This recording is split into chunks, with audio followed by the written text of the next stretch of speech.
bisa. Untuk ke kantor, saya melihat 2-3 orang ya OB gitu atau petugas kebersihan sedang mengeluarkan tumpukan sampah. Wah, enggak tumpukan mah, yang dikira sampah. Karena ketika saya tanya ini apa, dia bilang ini dokumen lama sudah nggak pakai, saya izin boleh dilihat, silakan boleh. Terus 15-30 menit saya mendapat itu dan mungkin masih banyak. Sekarang itu banyak banget tumpukan mapnya dan yang ada di pikiran saya saat itu adalah segera amankan. Kalau tidak diamankan, mungkin saja saya dapat dokumen lain, tapi nanti saya dicurigai dan tidak boleh bawa pulang gitu. Jadi saya pikir cepat. Saya tanya lagi untuk meyakinkan petugas saya, ini boleh nggak? Boleh, ambil aja orang mau dikeloin gitu. Jadi kalau akhir tahun lalu Fuad Bawazir bilang buku saya sampah, ya ternyata sampah bisa diolah, Pak. Terima kasih karena dengan begitu Bapak juga menyebut diri Bapak adalah sampah. Karena saya wawancara Pak Fuad, berarti Fuad di dalamnya terlibat. Secara tidak langsung Pak Fuad juga Amin Rais, Akbar Tanjung dan lain-lain itu sampah. Teman-temannya sendiri benar. Jadi itu tentu saya tidak langsung percaya dokumen ini, jadi saya harus membuktikan karena ini juga nggak tahu betul atau tidak, karena saat itu saya juga sudah menyelesaikan buku pertama saya tentang Gus Dur juga, tentang forum demokrasi, sebuah lembaga intelektual Gus Dur bersama Arsila Lambung dan Gunawan Rahman Toaleng dan teman-teman PSI itu. Nah itu saya sedang menyelesaikan itu, kemudian dapat ini, jadi kayak saya buat kelanjutan dan saya riset 1 tahun, saya riset sepanjang riset karena mungkin nanti akan menanyakan lagi, ini sering ditanyakan, ada ancaman atau tidak? Ada, lebih tepatnya teror, bukan ancaman. Awal-awal 2016 ketika saya baru memulai clipping fotokopi data-data sekunder saya siapkan gitu, karena belakangan saya baru timbang-timbang lagi ternyata ada sekitar 10 kilo clippingan koran dan majalah di rumah. Dan ya di awal-awal ada yang datang ke rumah, nggak sering, cuma beberapa kali dan menanyakan dokumen dan nanyakan saya. Kalau mereka menanyakan saya, harusnya mereka datang malam hari atau Sabtu Minggu gitu, karena saya libur gitu. Tapi mereka datang kalau siang hari dan hari kerja. Ini saya curiga ya ini meneror orang rumah, dan sayangnya orang tua saya gaptek. Saya sudah ajarkan ini gimana caranya untuk foto. Saya minta foto orang karena nggak bisa ya, dari kasih HP. Ya udahlah, gimana, dan sempat menanyakan ada apa ya, saya waktu itu jadi jujur terbuka. Tadi saya mau diam aja. Ya saya sedang menulis, saya dapat dokumen yang terlibat penjatuhan Gus Dur, orangnya ada Akbar Tanjung, ada Amin Rais, ada Fuad Bawazir, ada Arifin. Apa respon orang tua? Pertama adalah nangis. Itu jelas, biasa ibu kan, kenal dari keibuan. Nangis terus, udah nggak usah macam-macam, kita orang-orang biasa aja gitu, nggak usah macam-macam deh. Kita bukan siapa-siapa, kita nggak punya apa gitu kan, modal sosial dan kapital yang besar nggak punya. Jadi udah diam, dan respon saya saat itu adalah ya udah nurut dulu 1 bulan. Ya. Setelah itu saya diam terus, sempat ada beberapa kali saya diam, dan sampai hari ini orang tua saya nggak tahu kalau buku ini sudah selesai. Yang tahu cuma adik saya itu cuma beda 2 tahun, jadi secara de facto saya 94, secara de jure 93. Iya, kelahiran itu. Karena waktu SD nggak cukup umurnya, dan waktu masih periode Gus Dur presiden, saya baru kelas 1 mulai kelas 2, jadi masih merasakan 1 bulan libur lebaran itu Ramadan. Dan beberapa kali ancaman juga, nggak ancam, teror itu datang ke rumah beberapa kali, dan sempat ada diikuti, dan yang terakhir itu Oktober atau November 19 kemarin sebelum bukunya terbit. Jadi ketika saya di mall gitu sedang makan dan sekaligus bikin laporan karena saya kerja, dan habis liputan cari wifi gratis dari tempat langsung. Itu juga kebetulannya dengan rumah Amin Rais di Gandaria City di Gandaria Bayoran, dan ada bapak tinggi besar pakai kacamata, lensanya agak coklat, pakai topi. Dia minta izin ke saya untuk duduk depan sekarang. Kebetulan memang depan saya juga yang sana-sana kosong mas, Pak. Jadi ya udah saya nggak peduli juga, jadi silakan aja Pak, mau duduk terserah. Saya juga sambil bikin tulisan kan. Dia mungkin 15 menitan habis makan, dia tanya ke saya, Mas Firdi ya, yang news Golkar di NU. Maksudnya karena saya sempat bikin teaser di online tulisan-tulisan. Dan saya tidak mengiyakan, juga tidak menolak. Saya cuma tanya kenapa, dia bilang hati-hati. Ya terus saya tanya aja kenapa hati-hatinya. Hati-hati terus ya dengan gaya anak Jakarta yang anak muda yang selengean, saya bilang, oh iya Pak, saya mana-mana hati-hati. Kalau bukan nanti kepleset. Oh iya, terima kasih, hati-hati. Karena sempat sebelumnya itu ada beberapa kali sepanjang 2018 beberapa kali ke rumah dan diikuti, saya sempat kena didiagnosis psikiater kecemasan, anxiety disorder. Karena yang saya takut itu sebenarnya bukan diri saya, tapi orang tua dan keluarga. Jadi itu yang saya cemaskan. Jadi kalau siang itu, jadi ya terus saya dokumen ini selama 1 tahun saya riset cukup valid karena fakta sejarah itu tidak bisa berubah. Mungkin tafsirannya, sudut pandangnya menurut ini beda, menurut ini beda orang apa, tapi faktanya ini benar-benar terjadi. Ya 70% terjadi. Dan dengan modal itu, karena saya juga diajarkan di Pers Kampus untuk kalau jadi wartawan tuh jangan cuma terima kutipan narasumber, tapi juga harus bisa mempertanyakan. Jadi dengan bekal itu dan juga sempat di Gatra dan saya lagi di Putan itu sedang menyusun buku ini, sedang dikerja di narasi di tempatnya Mbak Nana atau Najwa. Jadi saya langsung tanya beberapa orang. Yang pertama adalah Amin Rais, yang mungkin sudah pernah lihat di YouTube-nya. Saya diancam tidak bisa keluar dari rumahnya setelah kurang lebih 1 jam. Saya lupa alasan kenapa saya tidak bawa dokumen ini. Tapi saya catat poin-poinnya. Ya 50 menit pertama atau di awal saya naikkan dulu biar kami senang. Gimana sih Pak, tahun 98 itu Bapak pernah senang ya dia.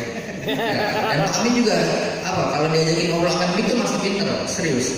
Saya diajakin nonton ski terus siapa gitu kan, pemikir-pemikir Edward Said gitu masih keren lah. Tapi kalau lagi nyerempet politik karena tahun lalu masih kampanye, agak bingung saya untuk ngeleng lagi. Aduh Pak jangan ngomong itu, saya nggak penting itu. Jadi ketika saya mulai tanyakan, Pak Amin respon pertamanya adalah ya jawab normatif. Guys, kita semua sudah tidak lagi suka dengan Gus Dur karena Gus Dur bikin kontroversi, dan ini perubahannya banyak kok, partai-partai lain bukan cuma PAN saja. Dan oke. Ketika setelah itu rekorder dimatikan, rekorder saya HP saya di 51 dimatikan dan ditaruh lagi. Terus dia tanya, ini dapat data dari mana? Terus dia bilang, saya jurnalis Pak, saya punya kode etik. Kalau narasumber saya minta jangan, ya saya nggak bisa.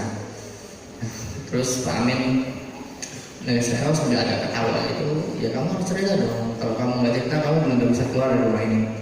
Terus karena tadi saya sudah diajarkan untuk berbohong sama orang tua saya waktu SD gitu kan, akte aja diubah, paling aneh gitu. Jadi saya mengadali buaya. Jadi saya bilang waktu itu, saya menyebut salah satu polisi. Di situ ada yang hadir ya, di Matulensnya Priyo Budi Santoso itu kan ada saya lupa, Nur Faizi Kapolda Metro Jaya dan Kapolrinya kalau nggak salah sebelum Bimantoro Rusdi Harjo. Jadi saya sebut sama dia bilang, oh polisi itu yaudah ya. Kenapa saya bilang itu? Kalau saya bilang Pak Fuad ya gampang mau demarsi kan. Ya udah, jadi saya langsung ini udah salah, udah 1 jam ya keluar. Tadi Pak Amin mau foto, dan Pak saya mau foto dong buat bukti. Saya bohongin lagi Pak Amin. Orang tua saya itu ngefans sama Pak Amin. Pemilu 99 saya masih ingat betul, saya pakai baju putih diwarna-warnain biru terus di jalan, oh gitu ya, ini Pak buat orang tua saya. Padahal umur 5 tahun mana ada yang ngerti Pak. Udah kayak mau foto tapi suruh begini fotonya, Pak saya begini aja Pak, ya saya cek mania. Oke, situ Akbar tidak tegas berani menolak atau mengiyakan. Ya kan Bang Akbar kan betul kena oli ya, dikasih oli licin. Kan? Jadi Bang Akbar bilang cuma gini, saya masih ingat betul. Saya lupa dokumen ini ada atau tidak. Kalaupun ada, saya tidak sedalam saya memang bertemu dengan Fuad Bawazir, tapi tidak sedalam ini pembicaraan. Terus saya salah. Ya terus di mana Pak kalau misalnya itu? Ya gitu kan jawaban kemudian normatif sama kayak Amin Rais gitu.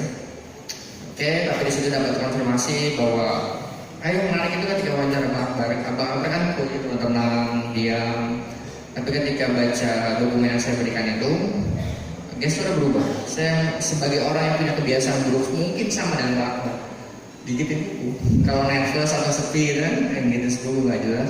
Pak Akbar tuh digigitin buku terus main di rambut, main di meja, jadi terlihat tidak pede. Nah ini ya tafsir saya sendiri sih, tapi sebagai orang yang punya kebiasaan itu saya tahu betul. Jadi gitu, dan di situ juga Bang Akbar saya dapat kata kunci di situ kalau dia sudah melobi Ketua Mahkamah Agung saat itu bagaimana untuk melawan dekret Gus Dur sebelum dekret itu ada. Jadi mungkin seminggu sebelumnya ada beberapa sebelumnya sudah dilobi. Dan Pak Fuad ini belak-belakan orangnya. Saya temu rumahnya di basement, ada basement ada ruang besar. Saya langsung teman saya bandingkan dengan satu orang. Fir, hati-hati nanti jadi kayak Khashoggi. Dipotong-potong jurnalis Arab di Turki kan. Nah, terus udah bodo amat lah. Mau apa gitu. Kebetulan saya juga mikir saya juga bukan siapa-siapa anak. Ya kalau meninggal deh ya bodo amat, orang juga langsung lupa. Yang penting saya kasih tahu teman saya ada satu orang.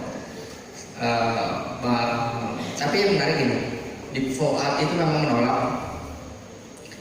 Tapi juga ada yang mengiyakan secara langsung. Dia bilang bahwa kejatuhan Gus Dur itu murni karena kasus politik, bukan kasus hukum. Karena secara inkrah, secara pengadilan itu terbukti tidak bersalah, bukan tidak terbukti bersalah, terbukti tidak bersalah. Kemudian ya saya nanya ekonomi karena ada borong dolar gitu. Dan juga ini tadi Mas bilang intelektual disebut. Mungkin saja itu klaimnya Fuad karena itu saya melakukan kritik sumber, karena kan di sejarah ada metodologinya, cara kerjanya meneliti sumber itu. Nah jadi ya beberapa mungkin kejadian benar gitu, beberapa juga mungkin klaimnya Fuad seperti melibatkan Dins atau melibatkan Azra. Pak Azra juga statementnya tidak, ya orang gitu aja kan. Oh enggak, saya dapat Gus Dur. Itu semua orang juga bisa bilang semua dapat Gus Dur kan. Saya juga mengklipping koran tulisan-tulisannya. Kalau Pak Azra memang kritis, tapi Pak perlu dipertanyakan apakah kritis kemudian anti dan bergabung. Itu juga satu yang belum saya teliti. Kalau misalnya Dr. Syahrir ya jelas kutipan-kutipannya dan segala macam itu sangat provokatif. Jadi ada lagi Fuad itu bilang gini, Gus Dur dan para pembisiknya itu goblok dan amatir. Tulis aja begitu. Gitu. Jangan-jangan yang sebelahnya ini. Nah, kemudian di buku saya haluskan kan jadi bodoh gitu. Tadi dia memang orang yang belak-belakan, jadi dia juga saya pernah menanyakan kok bisa sih sama Pak Amin? Ya saya kan dulu sama-sama HMI, saya juga pernah di Jogja, seperti gitu. Jadi kalau di sini ada Dinda HMI, nggak perlu baper. Ya serius, nggak usah baper karena banyak yang baper. Karena kakanda kalian tidak merasa ini semuanya bersalah. Jadi jangan seolah-olah kalian menanggung salah kakandanya, tapi kakandanya biasa aja.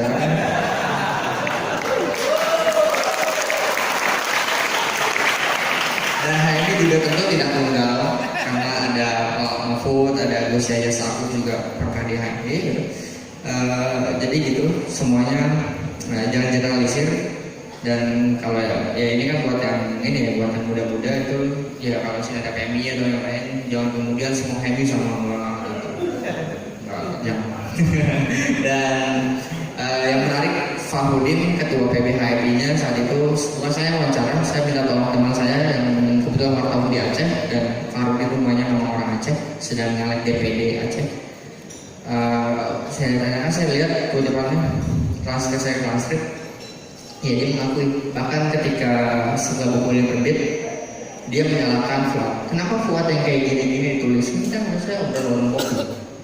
Dia justru menyalahkan Fuad, dan ketika diundang di IDN Times, di YouTube-nya sama saya dengan Rio itu, gini responnya Farudin. Tunggu abang Tuhan dikit lah. Nanti abang akan tulis buku tentang peran abang dan HMI dalam menjatuhkan Gus Dur. Jadi ya udah nggak usah seolah-olah nolak HMI itu mendukung Gus Dur, enggak juga. HMI Connection memang ada, tapi tidak begitu juga kemudian jadi faktor utama jadwal Gus Dur ya ada jaringan, ada. Dan Priyo itu ketika saya wawancara berbeda ya, saya dengan politikus dengan di media massa ketika saya didiskusikan itu, dan juga forumnya di Idealisasi itu bukan seperti Najwa atau Cornelius yang ada dua argumen. Gini, ketika Priyo saya kasih dokumennya, Priyo bilang gini, wah ini dari Bang Akbar ya, padahal saya belum bilangin dari saya. Oh ini dari Bang Akbar ya, iya ini sempat menghebohkan ini 70% saya dan ini kejadian. Tapi bukan saya nulis, saya langsung nanya, kok bisa bukan Mas Henry? Iya mungkin intelligence, tapi juga ya udahlah saya bingung kalau intelligence. Kita bedah aja mana yang 70% punya Mas Priyo, mana yang bukan. Oh saya nggak bisa, pokoknya ini saya terus saya nanya, ini jalan kan nggak? Kita bisa lihat sendiri, kejadiannya benar.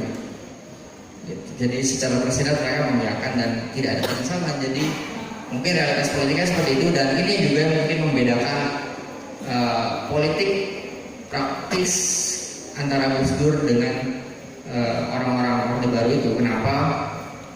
Karena politik yang di Gus Dur dilakukan itu politik nilai. Dia bukan menang atau kalah, melainkan benar atau salah. Karena kan apa ya, kalau misalnya politik kan umumnya menang atau kalah, dan itu sah-sah saja, dan itu terlebih juga saat Gus Dur menjadi presiden di masa transisi. Ada beberapa penelitian yang bilang di tahun 60-an namanya Samuel Huntington, dia bilang hati-hati di masa transisi itu kekuatan lama itu masih ada, dan itu musuh utama, dan itu membersihkan itu, mencoba melakukan itu dengan politik ya, itu politik nilai. Ini kan ya karena Gus Dur scholar kan, seorang intelektual, jadi dia tidak terlibat politik praktis. Dan menurut saya ini juga yang membedakan Gus Dur dengan yang lain. Kenapa? Karena Gus Dur menurut saya itu bukan politikus, melainkan negarawan.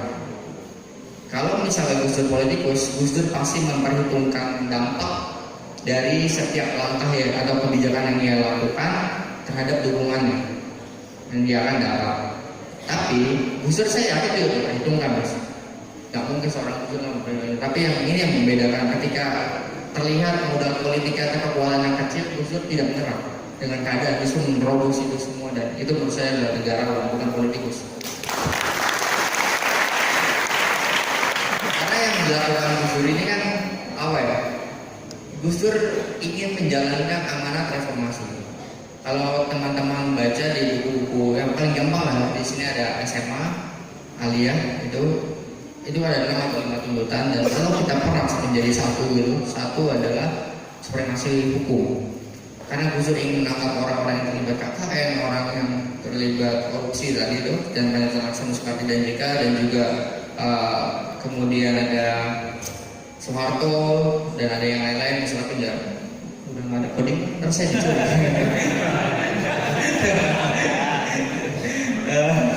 Nggak apa-apa sih, nggak takut juga saya. Ya ada penjahat-penjahat HAM, ya Wiranto dan kawan-kawan, dan Gus Dur juga ingin memberlakukan supremasi sipil, artinya orang-orang sipil yang harus tampil karena tentara itu hanya alat. Kenapa kemudian Gus Dur ingin menghapus komando teritori macam Kodim dan Koram itu ingin dihapus? Kenapa? Karena Kodim Koram itu awalnya adalah pembentukan dari peta tahun sebelum 45, pembentukan Jepang. Tujuannya untuk memata-matai rakyat, itu lapor itu dilakukan, dan Gus Dur menurut saya nggak penting. Nah ini Gus Dur kan ngacak-ngacak semuanya. Ya kalau Gus Dur memperhitungkan, Gus Dur harusnya tahu, dan kemudian jangan kayak gini dong, nanti saya nggak ini kan, nggak dapat bagian atau nggak dapat dukungan. Itu ternyata tidak, nggak, Gus Dur kayak gitu. Bahkan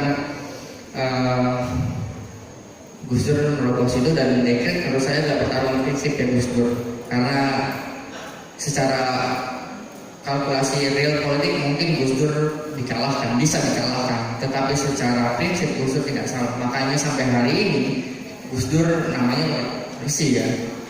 Tidak seperti presiden misal SBY, itu orang banyak yang lupa SBY itu apa. Tapi Soekarno dan Gus Dur ini dua orang yang sangat apa, meskipun sudah tidak ada, tapi namanya tetap bagus. Dan di buku ini juga saya punya tujuan, Mas.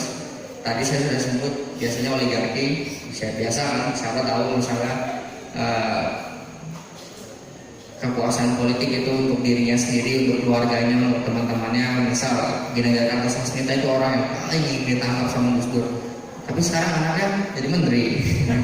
Terus siapa jadi menteri? Ya gitu. Tapi Gus Dur tidak ingin seperti itu, dan Yang kedua, karena ini pesantren mas, saya sangat senang pada jurusan. Kenapa? Karena belajar sejarah ini belajar tafsir akan sejarah itu dan kemudian pewarisan ingatan.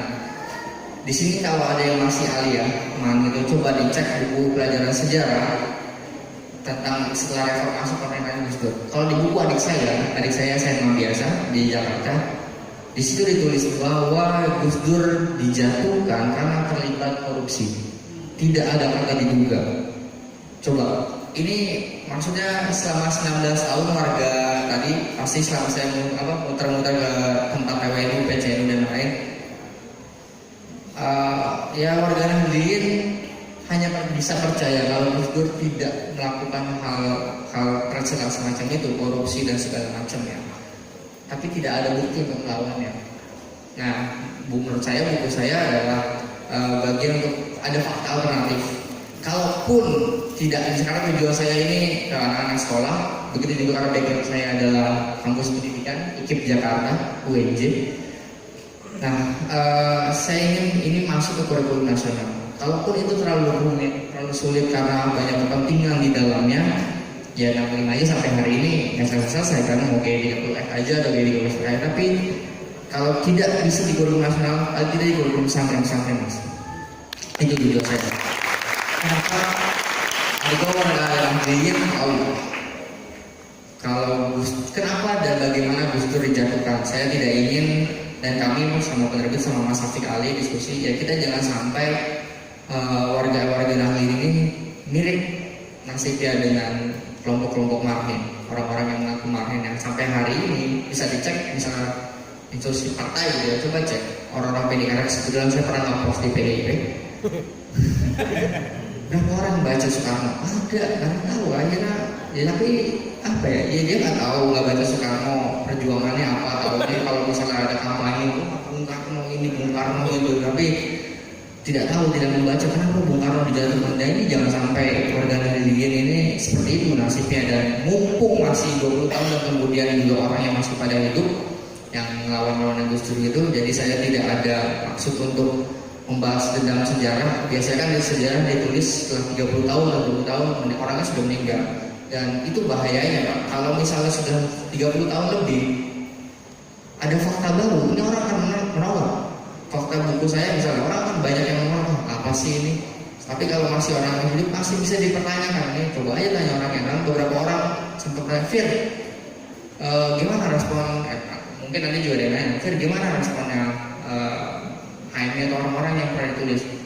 Misal, saya dapat cerita dari teman saya yang habis LK3, dia mempertanyakan buku saya ke Akbar Tanjung, jawabannya Akbar Tanjung apa itu kan politik saat itu.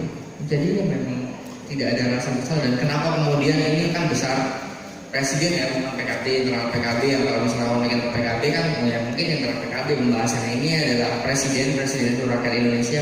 Tapi kenapa respon media sepi? Ya seharusnya jangan saya dulu, tapi saya kalau tanya saya tahu jejaring media saat itu kan di buku itu juga ada, dan ya sampai hari ini mereka mendiamkan, takut kalau misalnya ini misalnya Andi Noya mungkin berani, tapi nanti menyangkut siapa loh? Ya siapa lagi? Sangat Orde Baru. Ya ada narasumber tetapnya si Pak Wajar juga seringan itu. Jadi itu masalahnya adalah pewarisan ingatan bagi generasi muda NU. Dan ya terakhir gitu, kalau ditanya tujuannya, saya ingin mengajak anak-anak muda NU di sini bahwa kalau kita belajar sejarah, kalau kita menulis atau meriset yang sesuatu sejarah yang sensitif, itu nggak usah takut. Karena kita setiap generasi ini punya zamannya sendiri, punya semangatnya sendiri. Jadi kita jangan selalu, misalnya ini ada contoh nyata kan Kiflan Zain, setiap September itu pasti ramai kan, wah bangkit PKI. Itu kemarin aja ada Kiflan jadi sepi kan. Jadi nggak gitu. Itu mungkin sudut pandang lama, dan kemudian juga ya tentara kan kayak gitu kan, top down. Jadi anak-anak muda sekarang punya akses informasi yang lebih banyak. Kita bisa googling gitu, kalau pelajaran sejarah saya pernah PKL jadi guru sejarah, anak-anaknya juga aktif dan tidak usah takut. Karena Gus Dur juga sudah mencontohkan mas, kalau bagaimana kita belajar sejarah itu balas dendam. Misal gini, ini mohon maaf tapi ini fakta sejarah. Meskipun di tahun 48 misalnya ada kejadian lagi sebelumnya, tapi Gus Dur itu meminta maaf terhadap korban-korban 65. Itu ya dalam hal itu Banser terlibat, NU terlibat. Tapi kan bukan berarti dia NU atau Banser itu faktor utama, tapi itu disuruh oleh tentara agar dia tidak dapat pengadilan HAM gitu kan. Jadi ini jadi perang horizontal tentara tidak ikut ambil bagian itu ya dimanfaatkan oleh tentara seperti itu. Tapi Gus Dur minta maaf atas nama pribadi kalau tidak bisa, dan juga ingin menghapus Marxisme Leninisme aja undang-undang MPRS nomor 25 tahun 66. Jadi menurut saya ya kita sudah dicontohkan oleh Gus Dur kalau belajar sejarah tuh kayak gini, bukan balas dendam. Dan saya pikir cukup ini Mas, kalau fakta sejarah mungkin nanti sama Bapak mantan bupati akan lebih menjelaskan karena pasukannya memang besar Pak. Saya lihat itu saya kan tahu clipping ya terutama awal kuda lah, dari Jember, dari segala macam, dari Banyuwangi, bahkan di Surabaya ada situ Bondo yang membakar menebang pohon. Tapi ini juga ada jawaban lucu dari Gus Dur, lucu keren. Jadi Gus Dur sempat ditanya oleh wartawan mungkin ANTV setelah menjadi presiden, setelah lengser, Gus, gimana Anda bisa yakin Anda memberikan contoh berpolitik yang baik kalau memaksa pendukung Anda menebang pohon? Apakah itu contoh yang baik yang diajarkan oleh Gus Dur? Gus Dur langsung menjawab, kalau saya tidak mengajarkan dengan baik tentang berpolitik, mungkin bukan pohon yang tapi leher orang. Gus Dur mengajarkan, dan ya, saya juga ingin mengajar misal bahwa saya juga melakukan kritik terhadap NU, terhadap Gus Dur di situ dan memorasi, tapi saat itu harus diakui bahwa masa NU saat itu belum melek politik, belum banyak yang pintar, yang tadi bilang masih sangat lugu, 150 juta dianggap banyak, padahal di situ 4 triliun Pak. 4 triliun pun itu baru salah satu skenario, dan saya yakin ada lain dan tapi gitu. Biar kita melek politik bukan untuk balas dendam, karena kekuasaan itu juga sangat penting, tapi bagaimana kemudian tujuan dari kekuasaan itu.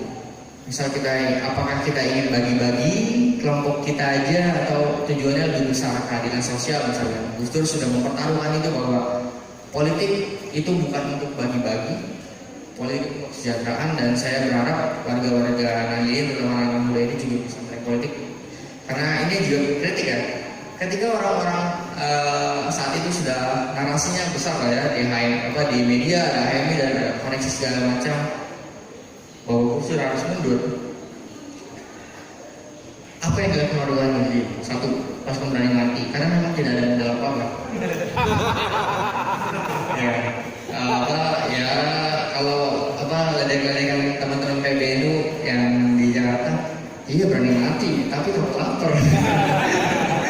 Yang kedua misal di beberapa daerah di basis NU Jawa Timur itu cuma melakukan istighosah. Apa yang mau kalian lakukan? Bukan berarti saya tidak percaya ada kekuatan Tuhan gitu ya dengan istighosah berdoa, tapi ini real politik. Ini sudah lakukan sana sini gencar politik, tapi yang dilakukan oleh orang ini cuma bisa istighosah. Ini udah masalah. Itu karena saya harus beritahu juga, buku ini sudah 37.500 eksemplar dicetak, dan ini bukan ini masih ya, bukan yang bajakan, karena banyak yang bajakan,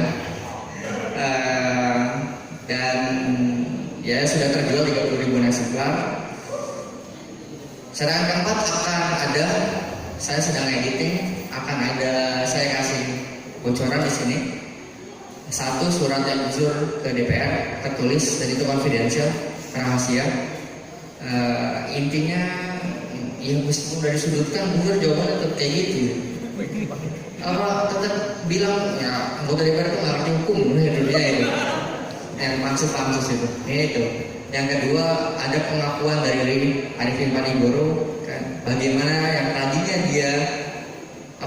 Megawati itu tidak begitu yakin, tidak mau, Taufik Kemas juga tidak mau untuk ikut ambil bagian dalam melancarkan Gus Dur, tapi Arif Bima Negoro berhasil meyakinkan mereka. Nah itu sekarang jadi Watim Pres. Ya, kalau misalnya sempat ditanya, kamu nggak takut sih? Ya takut apa? Ya deh, kalau nggak takut ancaman, pernah nggak tawarin uang gitu? Dia diem.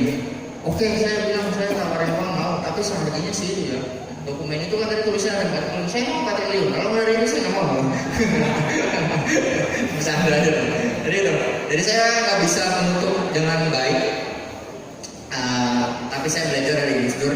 Buku pertama saya tentang Gus Dur juga, tentang bagaimana Gus Dur memperjuangkan demokrasi, siap pasang badan di Flordem. Bahkan ketika ditanya di Muktamar Kipansung 94 oleh wartawan, sudah ada pembahasan itu kan, sebelum pemilihan ditanya, Gus Dur lebih mau jadi ketua Forum Demokrasi atau ketua NU? Ya udah, saya ketua Forum Demokrasi bukan NU. Itu kan artinya Gus Dur siap pasang badan. Kalau kata saya, pemahaman saya, Gus Dur siap pasang badan untuk penegakan demokrasi Indonesia.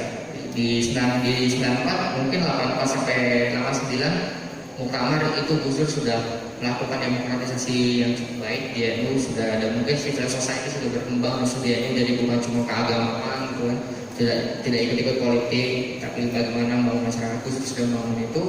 Dan ketika dia mempunyai kekuasaan, Gus Dur tidak punya ambisi untuk mempertahankan jabatan yang mati-matian. Kalau mau misalnya mau, ya bisa aja gitu kan. Atau ya itu juga yang seperti dibilang sama Gus Dur, saya kan modal presiden, mau jadi presiden itu modal tempur, itu kedua amin. Jadi ketika Gus Dur punya kekuasaan, Gus Dur tidak larut dengan kompromi-kompromi yang ada. Dan itu menurut saya mengajarkan bahwa ya, kalau berjuang itu harus konsisten, kalau nggak boleh setengah-setengah. Setengah benar itu tidak benar, setengah baik itu berarti tidak baik kan gitu. Dan saya ingin, itu kan cerita aja ya, mungkin sudah ada orang lihat, tapi saya ingin menggambarkan bagaimana kesantaian Gus Dur, santun atau bahasa anak Jakarta sans saja. 22 Juli 2001 sudah ramai, malam hari dekret, sore hari Gus Dur masih belum mundur. Tank moncongnya sudah ke arah istana, yang Rizal dulu yang Menteri Pertahanan, dan sudah mendapatkan izin atau perintah dari Megawati untuk mengarahkan tank istana. Pesannya jelas, seperti 17 Oktober tahun 52, Ahmad Nasution mengarahkan tank ke Sumatera, artinya sudah tidak percaya kepada sipil dan kudeta. Gus Dur masih tidak mau untuk mundur gitu, sampai situasi tegang, tidak ada yang berani bicara sama Gus Dur. Sampai ada satu sahabat Gus Dur, Romo Magni Suseno, dia datang ke Gus Dur, ya, dia bilang, Gus sudah mundur saja. Kemudian Romo Magni kasih nasihat panjang, rasionalisasi alasan kenapa harus mundur. Saya pikir ini kayak ngajarin ikan berenang ya. Tapi Gus Dur rasionalnya gini, dia orang masih takutnya Gus Dur marah kan. Romo ini gimana sih? Saya aja mandi masih tutul, gimana mundur? Ya, terima kasih. Assalamualaikum.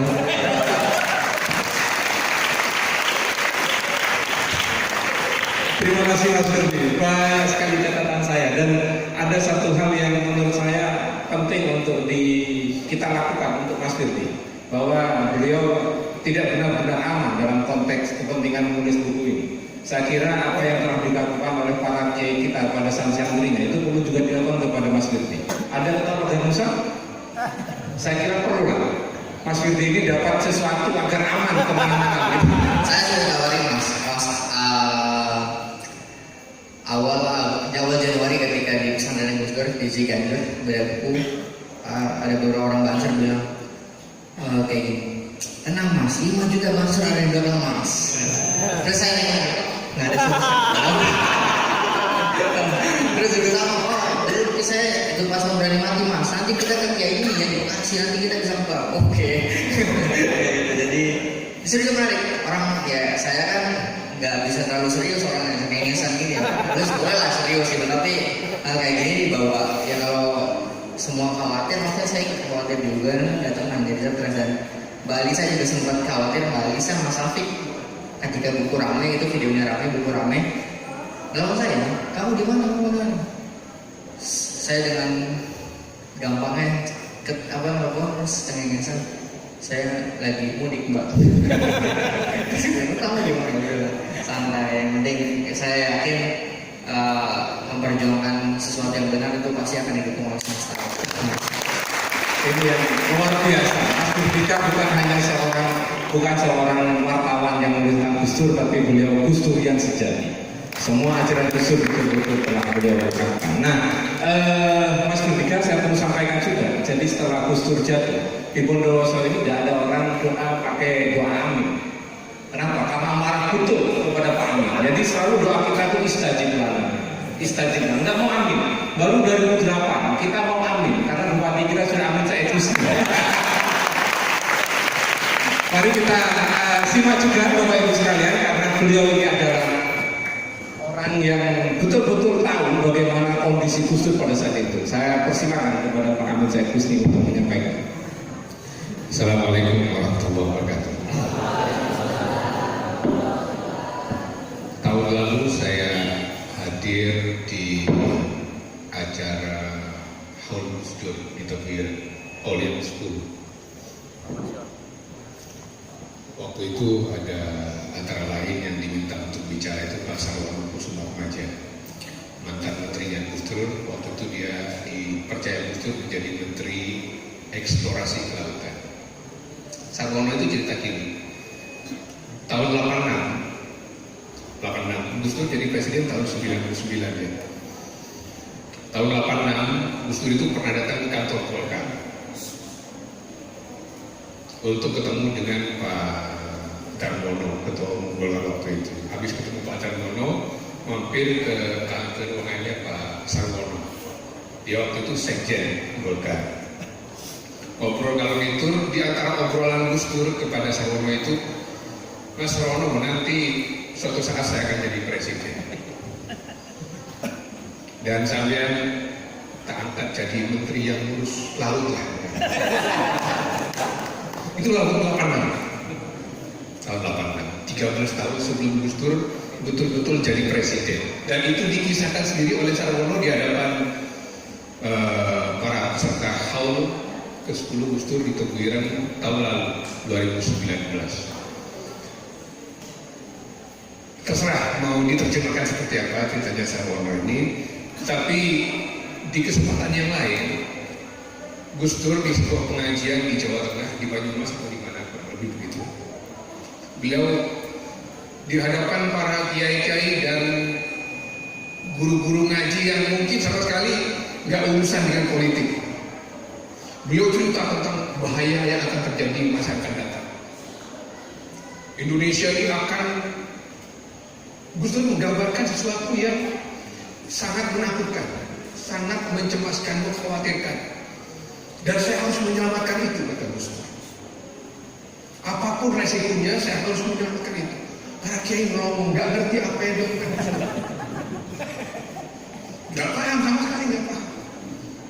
Salah satu Gus yang hadir dan menceritakan itu kemudian akhirnya mengatakan bahwa ternyata itu yang Gus Dur waktu beliau ngendikan di acara pengajian di Banyumas beberapa tahun yang lalu. Nah, Gus Dur ini memang kalau orang sekuler mengatakan naluri keenamnya itu sangat tajam. Kalau kita mengatakan beliau wali. Ketika awal-awal mendirikan PKB, saya termasuk yang as-sabiqun al-awwalun, ikut dari awal.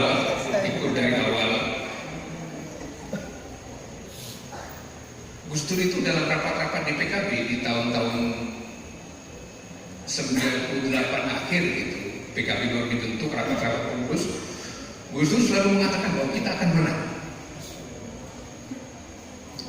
Mari kita besarkan PKB ini dan kita akan menang. Beliau tidak mengatakan PKB akan menang, tapi beliau mengatakan kita akan menang. Saya mengingat-ingat kembali kemudian, beliau memang tidak mengatakan PKB akan menang, tapi beliau mengatakan bahwa kita akan menang. Teman-teman yang menjadi pengurus waktu itu, ya mendengar dan menyimak apa yang dikatakan Gus Dur itu, ya sambil lalu aja, tidak terlalu meyakini, karena memang PKB itu partai yang baru lahir 23 Juli tahun 98 dan sudah harus bertanding tidak sampai 1 tahun kemudian di dalam pemilu pertama era reformasi tahun 99. Adapun pengurusnya itu rata-rata adalah pendatang baru seperti saya, masih hijau. Rata-rata Gus Dur salah satu bagian PKB, dan Gus Dur waktu itu beliau memberikan kepercayaan yang luar biasa kepada anak-anak muda.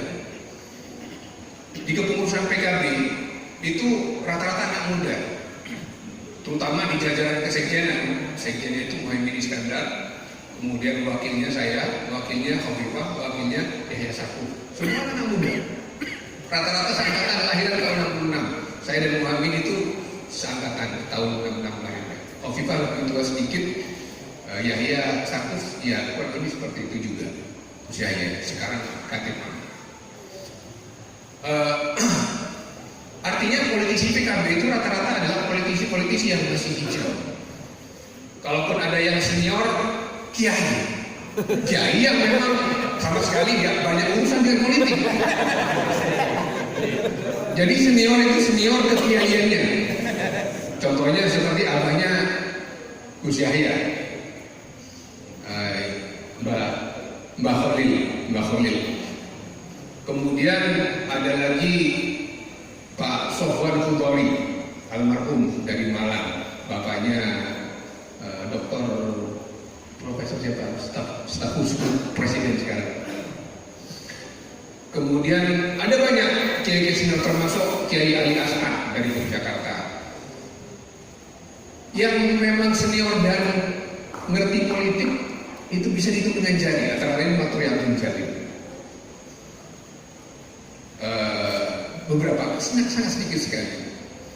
Orang-orang inilah yang kemudian setelah pemilu 99 dan PKB itu mendapatkan 52 kursi dalam pemilu pertama, masuk ke Senayan dan kaget-kaget ketika kemudian Gus Dur jadi presiden. Kaget-kaget, betul-betul kaget-kaget.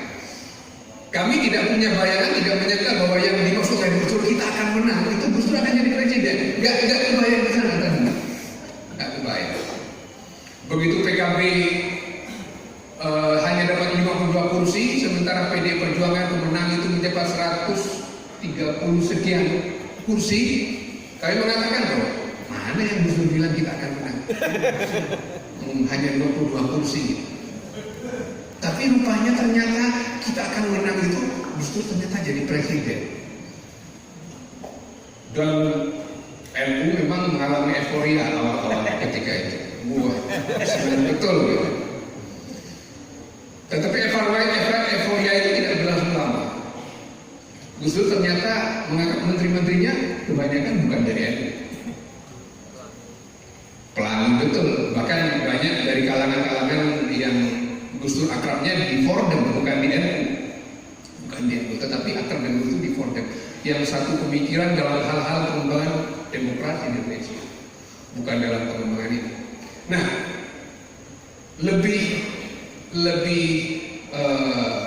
berat lagi perjuangan di DPR itu ketika ternyata Amin Rais dan kawan-kawan itu juga tidak berlama-lama mendukung Gus Dur. Ketika tawar-menawar menteri, ketika kemudian Gus Dur mulai melakukan reformasi secara lurus tanpa kompromi, bahkan mengkhawatirkan bagi kekuatan-kekuatan lama yang masih ada di DPR dan ketika itu kekuatan di DPR yang masih didominasi oleh kekuatan lama itu sudah mulai menggoyang Gus Dur. Menteri-menterinya Gus Dur yang melakukan rapat-rapat kerja di DPR itu tidak pernah nyaman duduk di kursinya ketika rapat kerja, karena sudah pasti 1 jam rapat kerja itu sama dengan 1 hari, karena diangkumi terus. Yang namanya A.S. Hikam waktu itu menjadi Menteri Ristek. Wah, itu dihabisi di DPR, tidak pernah diberi ruang untuk menjelaskan apa program-programnya. Belum itu sudah. Begitu juga menteri-menteri Gus Dur yang lain. Apalagi ketika Gus Dur kemudian sering melontarkan pikiran-pikirannya secara belak-belakan. Kata Mas Firdi tadi, Gus Dur itu bukan politisi, dia negarawan. Gak mikir mau orang senang mau pilih orang marah itu, gak mikir Gus Dur. Bagi beliau itu berarti kuliah hakul lakukan umur itu ya betul-betul beliau laksanakan. Gak mikir lawan politik. Nah, itu salah satu kekurangan, kalau boleh disebut kekurangan, tetapi sekarang juga lihat. Padahal Gus Dur itu pernah bilang, di rapat PKB itu pernah bilang bahwa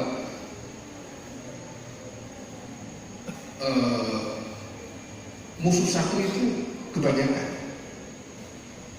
teman 1000 itu kurang. Gus Dur bilang begitu, di rapat PKB itu, teman itu 1000 kurang. Kalau lawan atau musuh satu itu kebanyakan. Artinya sekali waktu Gus Dur itu juga berpikir mengatakan bahwa kita perlu memperbanyak kawan, tetapi dalam hal-hal prinsipil Gus Dur nggak bicara soal hitung-hitungan. Ketika Gus Dur membubarkan Departemen Penerangan dan Departemen Sosial, itu beliau nggak mikir mau diantemi lawan apa. Mau dikatakan seperti apa, Gus Dur nggak mikir. Gus Dur yakin dan kekeh dengan keyakinannya itu, dan dia tetap. Ketika Gus Dur misalnya menganggap bahwa ada salah satu menterinya yang terlibat isu KKN, beliau ajar. Dan gilanya lagi dalam tanda kutip, beliau mengumumkan itu di luar negeri. Ketika beliau ada di Amerika, beliau mengatakan bahwa di dalam Kabinet Persatuan Nasional ada 3 menteri saya yang akan saya pecat. Waktu itu Laksamana Soekardi, kemudian Yusuf Kala, dan Hamzahas. Itu dia mengumumkan di Amerika bahwa ada 3 menteri yang akan saya pecat karena terlibat KKN. Dan Gus Dur tidak berpikir, nah ini satu lagi, karena ketajaman nalurinya kurang didukung oleh bukti-bukti empirik. Nah ini yang menyebabkan lawan-lawan itu mendapatkan pintu masuk untuk menyerang beliau. Sampai kemudian kami yang hanya 52 kursi fraksi Partai Kebangkitan Bangsa DPR itu kewalahan ketika akan menghadap usulan interpelasi. Di dalam buku ini dijelaskan bagaimana proses interpelasi itu kemudian bergulir sedemikian rupa seperti bola salju yang semakin jauh semakin membesar. Penolakan dan goyangan terhadap Gus Dur semakin dahsyat. Bermula dari pemecatan 3 menteri itu, Hamzahas, Yusuf Kala, dan Laksamana Soekardi. Partai yang masih baru berdiri, politisinya baru-baru, masih hijau-hijau, harus berhadapan dengan partai-partai lama yang masih eksis. Politisinya juga adalah politisi lama, bahkan di antaranya ada yang tergolong belut masukin ke poli, yang licinnya itu minta ampun kayak gitu. Jadi kami ini ketika mau melobi partai lain itu malah diketawain. Nah, pernah satu ketika politik sudah sekian dan semakin memanas, politik sudah sedemikian panasnya, teman-teman rapat di FKB itu, kita ini harus bikin tim lobby untuk melobi partai-partai lain agar minimal melunak, jangan terlalu kencang menghantam Gus Dur. Sudah disepakati di fraksi, waktu itu ketua fraksi MPR-nya almarhum Al-Mafrulah Kiai Haji Yusuf Muhammad, ketua fraksi DPR-nya Bapak Taufik Rahman Saleh Sarjana Hukum. Beliau juga HMI, tapi HMI-nya di Gus Durian.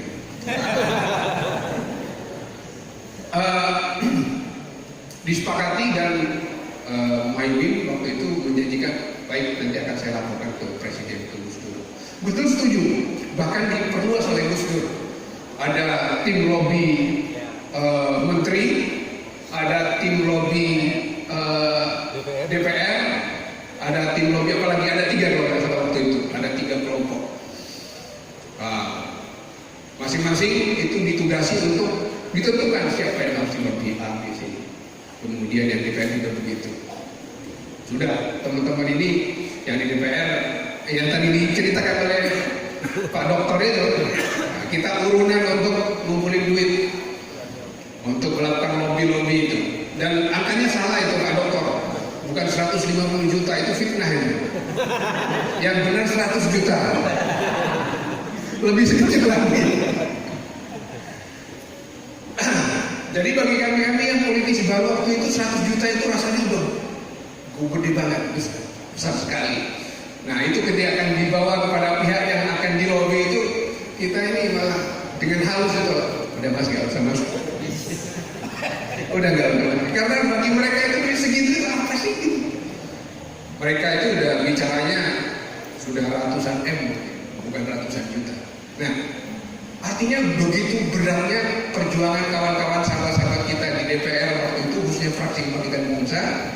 Satu-satunya teman yang masih setia sampai akhir membela Gus Dur selain PKB itu adalah dari fraksi Partai Demokrasi Kasih Bangsa, PDKB, yaitu fraksi Palang, fraksi dari teman-teman Kristiani. Itu yang sampai akhir. Kalau di voting terakhir itu ada lebih dari jumlah anggota fraksi PKB, itu lebihnya yaitu fraksi PDKB itu, fraksi PDKB. Bahkan ketika sidang paripurna PKB yang sudah 52 orang itu tidak semuanya hadir, hanya 48 kalau nggak salah, ada 4 orang yang tidak hadir. Karena di dalam PKB sendiri sebetulnya ada serpihan-serpihan kecil yang juga tidak terlalu happy dengan Gus Dur itu, karena memang berat menyokong presiden yang Gus Dur itu kalau bicara di hadapan sidang paripurna DPR, ya beliau memang tidak pakai teks, tidak baca, karena memang tidak bisa baca. Beliau itu tidak bisa baca, sekalipun teksnya sudah disiapkan oleh Sekretariat Negara, beliau tidak akan membaca itu. Dan beliau itu bicara los gak pakai rem.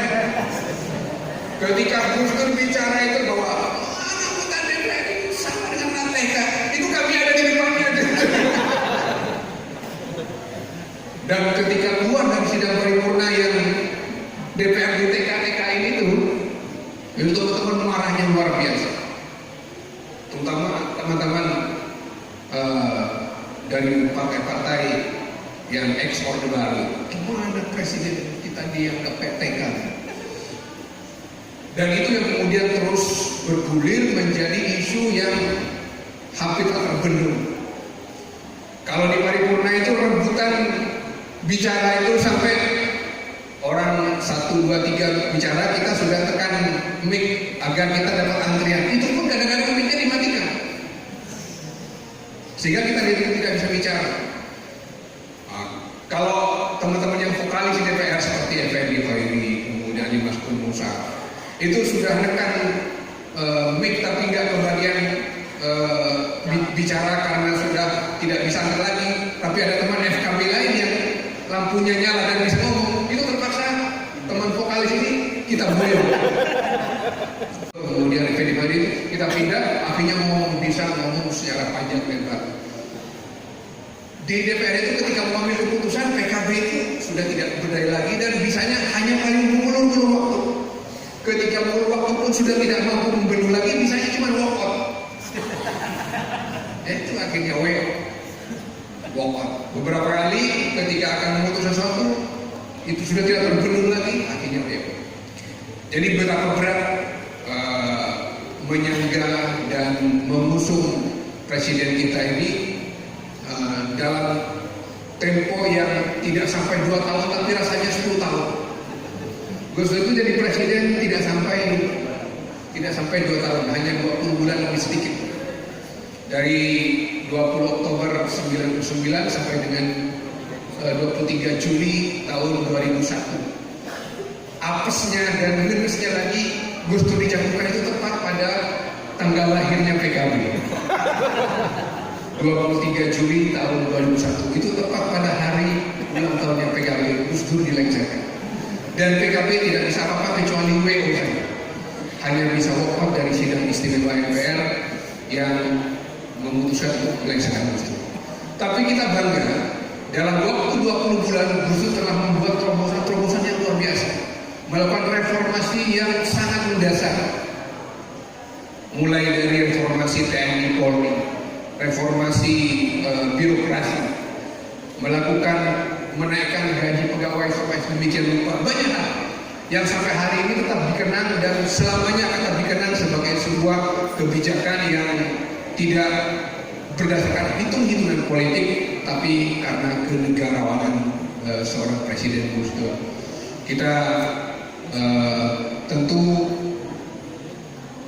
punya tanggung jawab untuk melanjutkan perjuangan beliau, terutama bagi sahabat-sahabat teman-teman yang berada di jalur politik, sekalipun terus terang berat untuk bisa mengusung prinsip-prinsip seperti yang Gus Dur praktekkan selama dia jadi presiden. Saya jadi bupati 10 tahun, mau niru Gus Dur itu tidak bisa. Harus kompromi, masih harus bertimbang politik, masih harus berbagi dan macam-macam. Gus Dur tidak memikirkan hal kayak gitu itu. Tapi kalau saya menerapkan kayak gitu, los-losan, mental juga. Tapi itu semua adalah sebuah pelajaran yang sangat berharga bagi kita, dan kita sangat bersyukur. Saya setuju dengan Mas Bahar bahwa Tuhan mengirimkan Mas Firdy ini untuk mengungkap sejarah dan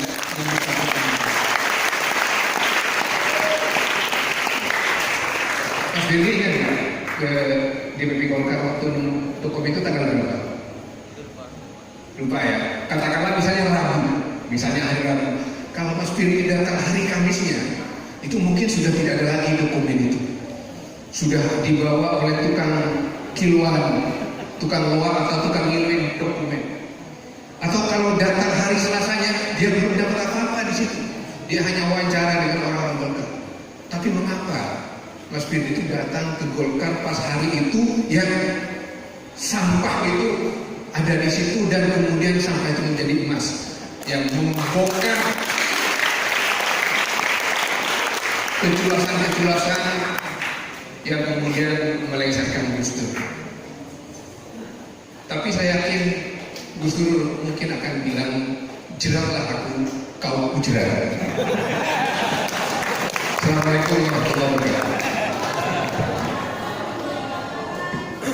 Terima kasih Pak Amin, saya siap merubah pernyataan 150 menjadi 100 juta. Baik, ada satu hal tentang tahun 86 ke Pak Sarwono Gus Dur pernah menyatakan akan jadi presiden, dan itu terbukti. Dan saya masih menunggu bukti Gus Dur yang lain. Kalau Gus Dur percaya diri bahwa akan ada kebenaran yang akan dibuka oleh Tuhan, dan itu sudah mulai terbuka dengan buku ini, maka saya hanya ingin berharap bukti pernyataan Gus Dur ini akan terbukti segera. Salah satu adalah pernyataan akan jadi gelandangan politik. Kayaknya yang bersangkutan sudah mau jadi gelandangan politik kayaknya. Kayaknya sudah tidak terpilih di partainya sendiri. Siap-siap menjadi gelandangan politik yang bersangkutan. Baik, tentu masih banyak waktu kita untuk mendiskusikan, dan saya kasih waktu Bapak Ibu untuk bertanya. Saya nggak tahu harus membagi dengan cara apa, karena saya yakin, aku yakin akan sangat banyak pertanyaan. Tapi sebagaimana mestinya tentu harus ada aturan lain. Saya persilakan cukup 4 orang untuk termin pertama, 2 laki, 2 perempuan. Silakan dari sebelah mana dulu?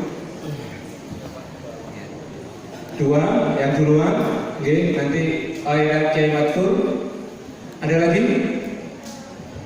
Lagi, Ibu, berarti sudah ya, cukup ya. Dari Ustaz Matur dulu, silakan.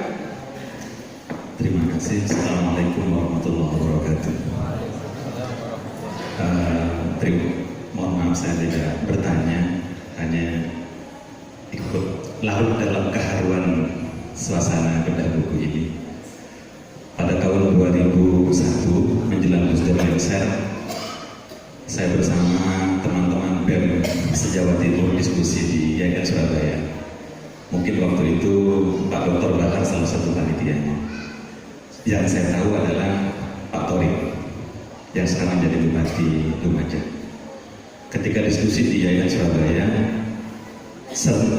sepakat sebelum acara dimulai merasa bahwa tak ada gunanya seminar-seminar begini. Sementara demokrasi diambang keterancaman. Jadi akhirnya kami yang dari masing-masing daerah tidak bawa baju, tidak bawa uang cukup, bersepakat untuk ke Jakarta dengan naik kereta ekonomi 2 gerbong pada waktu itu mengatasnamakan BEM se-Jawa Timur, BEM Jawa Timur. Kemudian kami ke Jakarta dan menginap di BEM ini. Kemudian atas kebaikan almarhum Kiai Fuad Kamil, waktu itu suruh pindah ke Hotel Matraman di depan Budi. Kemudian di Hotel Matraman, BEM se-Jawa Timur merencanakan aksi dan berdiskusi dengan ideal. Nanti media-media ini kalau nggak dibayar tidak akan meliput kita. Akhirnya sepakat ada yang tukang amplopin wartawan. Yang saya ingat tiap wartawan dikasih amplop 500.000. Akhirnya kami aksi di mana-mana dan rencananya akan tetap turun jalan selama 1 minggu. Pokoknya kita hasil atau tidak yang penting bela Gus Dur. Betul, sampai sore demo, pulang ke hotel ingin nonton bareng liputan SCTV, liputan RCTI, dan kami semua nonton dia dari hotel. Ketika nonton di SCTV muncul gambar-gambar kami yang demo dengan heroik, dengan berita ratusan BEM se-Jawa Timur berdemo di depan istana meminta Gus Dur mundur dari jabatan. Itu yang terjadi. Jadi dan kami pun juga merasa malu pulang kampung karena wajah-wajah kami tersorting kamera dan tersorting sebagai orang yang meminta Presiden Abdurrahman Wahid mundur dari jabatan. Padahal kami heroik sekali dengan uang seadanya untuk membela Gus Dur. Nah, inilah bagian dari telingkungan, penelikungan media, penelikungan kelompok pemilik modal besar yang saat ini sedang diungkap oleh Mas Firdi ini. Saya tidak bertanya, Mas, cuma ingin lalu mengenal itu saja. Terima kasih. Assalamualaikum warahmatullahi wabarakatuh. Baik, ini juga perlu saya sampaikan hal yang sebenarnya. Jadi ketika kita demo ke Jakarta, sampai di Jakarta kita kelaparan. Ini demo yang pertama, sebelum yang kedua Pak Pur dan kawan-kawan, kita demo dulu.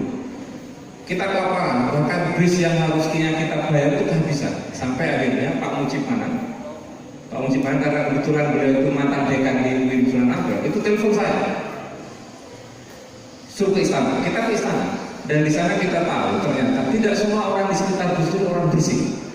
Ternyata banyak sekali dana yang sudah disiapkan oleh istana itu untuk bantu akomodasi teman-teman demonstran itu ditelikung oleh orang-orang sekitar Gus Dur sendiri, dan sampai hari ini yang bersangkutan masih hidup sampai hari ini, dan ternyata yang bersangkutan sudah tidak di PKB lagi.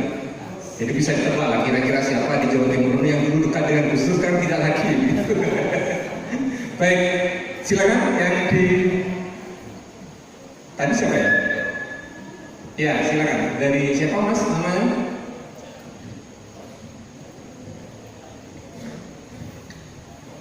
Terima kasih. Nama Sony. Assalamualaikum warahmatullahi wabarakatuh. Yang saya hormati Dr. Bahar dan Bapak Amin yang saat ini. Fokus saya pertanyaan kepada Mas Firdi, karena momen ini saya mimpikan di 1 minggu yang lalu, karena informasi di Nurjadi waktu itu Mas Bahar itu ada di teman Facebooknya beliau. Saya kenal beliau, mungkin beliau tidak kenal saya gitu. Jadi yang ingin saya tanyakan terkait hal-hal yang berhubungan dengan buku ini rohnya kan memang gara-gara penemuan dokumen yang begitu ya. Tapi sebelum itu saya ingin korelasikan begini. Saya yakin kalau buku ini 100% yakin ya, karena keyakinan saya itu yang pertama saya dasari begini. Mas Firdi itu umur 7 tahun, waktu itu kan kejadian umur 7 tahun. Beliau umur 7 tahun menulis buku yang fenomenal seperti ini dan butuh orang yang berani dalam tanda kutip. Saya kira kalau beliau itu kader NU Tulen ya, saya kira masih mikir berapa kali gitu. Memang betul ini ada sesuatu yang di sini. Yang ingin saya tanyakan bahwa Priyo Hadi Budi Santoso itu menyatakan 70% ini benar. Dan saya ingin tanyakan 30%-nya itu dianggap tidak benar, kan begitu ya? Jadi saya mohon di momen sekarang ini ya, mohon bahwa ada penjelasan apa yang dianggap 30% itu tidak benar agar membuat saya itu kembali lagi 100% untuk meyakini buku ini benar. Terima kasih. Assalamualaikum warahmatullahi wabarakatuh. Dilanjut sebelahnya, silakan. Bismillahirrahmanirrahim. Assalamualaikum warahmatullahi wabarakatuh. Nama saya Syifauddin Al-Zahiri.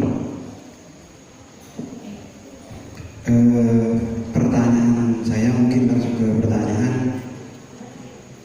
Tadi Mas Firdi menjelaskan tentang metode yang digunakan dalam metode sejarah yang digunakan. Nah, metode ini yang digunakan metode apa, Mas? Itu mungkin yang perlu diketahui saya dan terutama banyak orang di sini. Dan yang kedua kepada Bapak Amin selaku orang yang pernah memimpin Bondowoso, yang ingin saya tanyakan, ini bedah buku dan lumrahnya bedah buku itu biasanya orang yang disandingkan dengan penulisnya itu menjelaskan juga tentang kelebihan dan kekurangan buku itu. Nah, pertanyaan saya menurut Bapak Amin, kelebihan dan kekurangan buku ini apa? Tambahan lagi, saya beberapa hari yang lalu diskusi dengan teman saya di Madura tentang buku ini. Saya jujur belum baca buku ini, Mas. Tapi teman saya itu berdiskusi dengan saya bilang saya belum baca buku ini, saya bilang begitu. Dan tanggapannya teman saya itu, dia juga penulis muda di pesantren saya, dia bilang kekurangan dalam buku itu dari penyajiannya saja, penyajian dalam bahasanya. Ya, mungkin itu saja dari saya. Assalamualaikum warahmatullahi wabarakatuh. Baik, yang terakhir tadi Ibu Y.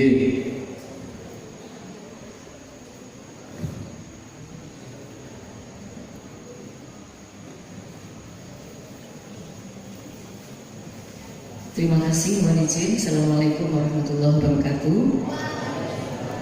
Saya Anis dari Fatayat NU. Yang pertama untuk Mas Firdika, langsung saja saya salut seorang muda 26 tahun sudah sangat berani menulis dengan tulisan yang penuh resiko. Kita tahu kalau kita mungkin tahu hingar-bingarnya di sini saja. Di sana disambut meriah, di sana disambut meriah. Tetapi pasti dalam 24 jamnya tidak pernah lepas dari teror dari pihak manapun. Nah, mungkin Mas Firdika bisa mengurai atau bisa menyampaikan, tetapi jangan takut Mas, istighosahnya orang NU itu seolah akan menjaga ya, siapapun orang yang menegakkan dan menulis sejarah itu dengan sesungguhnya. Itu yang pertama. Kedua, tadi Mas Firdika menyampaikan bahwa sudah membaca, mengikuti, dan memahami apa saja yang menjadi filosofi kehidupan dan pandangan-pandangan Gus Dur. Saya ingin Mas Firdika bisa menjelaskan, bisa memaparkan senyampang yang sampai ketahui, apa nilai-nilai utama yang dipandang Gus Dur tentang Indonesia. Jadi kalau pandangan filsafat itu ada ontologi, ada epistemologi, ada aksiologinya. Nah, keseluruhan cara pandang Gus Dur tentang Indonesia dan tentang NU, tentang ketiga hal itu, menurut Mas Firdika senyampang sepanjang mendalami pemahaman nilai-nilai yang disampaikan oleh beliau, apa yang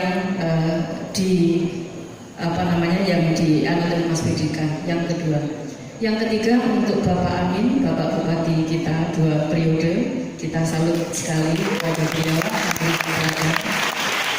Sepanjang kurang lebih tidak sampai 2 tahun mendampingi Gus Dur dalam dinamika politik kebangsaan, tentu banyak kebijakan-kebijakan yang itu kontroversial. Nah, sesungguhnya menurut Bapak, karena memang keputusan-keputusan presiden, apalagi seorang pemimpin negara itu pasti didahului dengan politik hukum.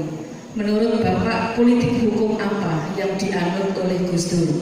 Dan kemudian apakah politik hukum yang dianut Gus Dur itu dibicarakan terlebih dahulu atau langsung spontan seperti itu saja menjadi sebuah kebijakan yang harus dipahami oleh undergo atau orang-orang yang ada di bawahnya Gus Dur? Terima kasih. Demikian. Assalamualaikum warahmatullahi wabarakatuh. Waalaikumsalam warahmatullahi wabarakatuh. Ada banyak pertanyaan dan salah satunya dari Puanis, ini pengurus Fatayat, Mas Firdi. Pertanyaan itu keren tentang nilai utama dari Gus Dur, epistemologi, ontologi, macam-macam kayak kuliah aja. saya khawatir nanti dijawab sama Mas Firdi, ajaran Gus Dur gitu aja kok repot. Baik, saya persilakan Mas Firdi untuk memberi tanggapan. Pertama, tadi Bapak menanggapi ya, terima kasih Pak. Karena ada banyak cerita sebenarnya Mas, ada banyak cerita dalam ketika saya wawancara, baik yang ya ini mungkin berhubungan dengan metodologi. Jadi kalau dalam sejarah atau ya saya kan di Boni Triana di belakang itu di endorsement ada bilang ini seperti menggabungkan teori-teori metodologi sejarah dengan jurnalistik. Banyak orang cerita Pak, gimana misal jangan dikira di PMI tidak diimposi, di PMI tidak diimposi, terus jangan kira dia yang juga tidak tunggal juga. Jadi tapi saya harus bisa mengonfirmasinya. Nah itu yang kemudian kesulitan saya dalam mengonfirmasi. Jadi saya tidak bisa tulis karena kalau sejarah itu kan harusnya history, bukan his story, bukan katanya yang nggak bisa kayak gitu. Nanti jadi wartawan online, jadi media-media online kan katanya tapi tidak bisa membuktikan, dan khawatirnya nanti saya menjadi bias kebanyakan kutipan juga, dan mungkin lebih banyak ilmunya nih daripada yang di Gus Dur. Jadi itu akan jadi PR juga buat saya mempertanggungjawabkan secara keilmuan, secara objektivitas segala. Oh iya, karena tadi mau objektivitas, misal gini Pak, saya mendapat info dan ini sebenarnya valid dan bisa dikonfirmasi. Yang saya tidak tulis di buku ini karena tulisan saya berdasarkan dari dokumen, jadi ya saya menurut dari dokumen aja, saya tidak mau lempar kemana-mana. Tapi kemudian ada yang menarik di gerakan mahasiswa itu di Jakarta khususnya, Burhanuddin Muhtadi itu terlibat besar dalam penjatuhan Gus Dur. Dia tidak hanya menulis di media massa yang sangat kritis, ya saya nggak berani bilang provokatif, tapi sangat kritis oleh Gus Dur. Dan media yang memang membuat tulisan Burhanuddin adalah media Indonesia dan Republika, dan itu ada di dokumen itu. Dan bukan hanya satu orang yang bilang, misal saya sempat ngobrol sama Mas Safik Ali. Mas Safik ini dulu forkot, kemudian pamret dan bikin FPPI, saya ada di dalamnya. Ceritanya juga, lu harus ada Burhan. Terus beberapa orang yang Smith gitu, karena saya tidak punya banyak kenal di PMI, saya tidak bisa akses dari gimana ceritanya. Tapi di situ Burhanuddin tadi terlibat karena dia mengagitasi BEM PTN-PTN se-Jabodetabek, kemudian bikin gerakan Alfonso, aliansi lembaga formal kemahasiswaan. Dan kalau dibikin link HMI-nya, ya mungkin contoh logis gitu ya Mas. Ya mungkin hasilnya juga bisa jadi terlibat karena kan UIN. tapi saya nggak seperti itu. Dan kenapa saya tidak tuliskan bukan dulu tadi? Karena saya harus menjaga objektivitas, saya harus netral. Kalau tidak, kalau saya wawancara Burhanuddin, saya juga harus wawancara Syafiq Ali dan yang lain-lain. Saya kenal orang-orang itu, jadi nanti unsur subjektifnya lebih tinggi. Jadi lebih baik saya tidak tulis untuk menjaga ini biar objektif. Dan kemudian metodenya gitu, ya saya tetap pakai metode. Dalam sejarah ada dua metode, misalnya ada dua sumber metode, dokumen dan oral, verbal.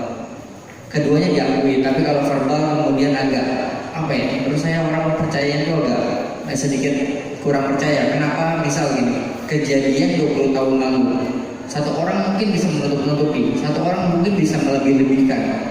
Misalnya kepahlawanan dia dalam menjatuhkan Gus Dur, bisa juga menutupi, itu menjadi sangat jadi agak susah saya untuk mengkonfirmasinya, kemudian juga benar validitasnya seperti apa. Dan saya tidak kayak itu, meskipun ada buku misalnya Anton Lukas peristiwa 3 daerah, itu adalah sumber oral semua, sumber tulisan, bisa dilakukan, tapi saya agak sakit gitu.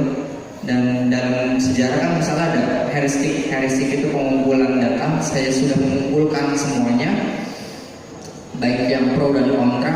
Kemudian kritik sumber saya lakukan. Misal tadi saya sempat singgung Pak Azra, mungkin juga ini hanya klaimnya. Dan juga misal saya tidak meneruskan Ajinomoto, saya tidak berani gitu karena ketua fatwanya dulu adalah Ma'ruf Amin, wafat sekarang.